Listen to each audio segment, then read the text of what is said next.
quick to our Torah. This week's parsha, of course, Mishpatim. It is one of the heavy-duty parshiot, but it's also making an important point that we left Egypt, and the whole purpose of the Torah is to make sure that not only that we left Egypt, but we really left it. We have nothing to do with Egyptian society. That we're to be a nation of laws.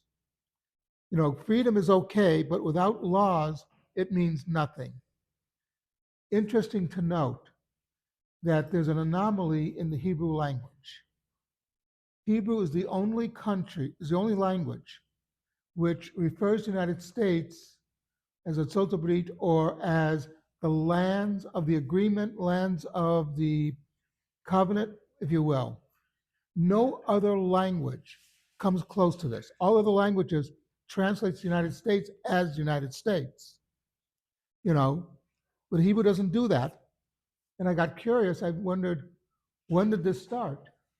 And it turns out that it was already prevalent in Hebrew in the 1790s. In other words, the Jews recognized there was something unique about the United States, that with the Constitution, it became a nation of laws.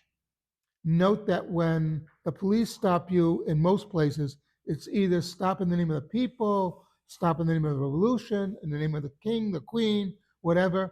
In America, it is stop in the name of the law. The leadership of the United States, the president, takes an oath to the Constitution, nothing else. And this is a very important point. And this is what the Torah is getting across to us, that that the Jewish people, at the center of Jewish life, is halacha, Jewish law. Now, we can have different agreements and philosophical agreements here and there. You know, that's okay. But we have to all obey the same law. Otherwise, it leads to anarchy, and that leads that we've now thrown our freedom away.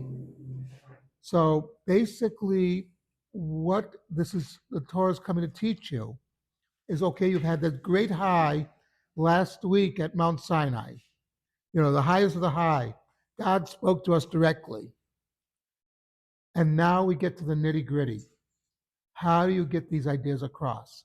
Also note, by the way, last week's Parsha begins with Jethro doing what? Telling Moshe he has to set up a system of courts to enforce the laws that they're about to get, that to adjudicate. And then we get back to the laws. And after we get down to the laws, what happens? Very simple. After we get the Ten Commandments, etc., we get back to how these laws mean in everyday life. And then God says, okay, now that we got all this out of the way, now you can build the tabernacle. In other words, first take care of society that you're living in.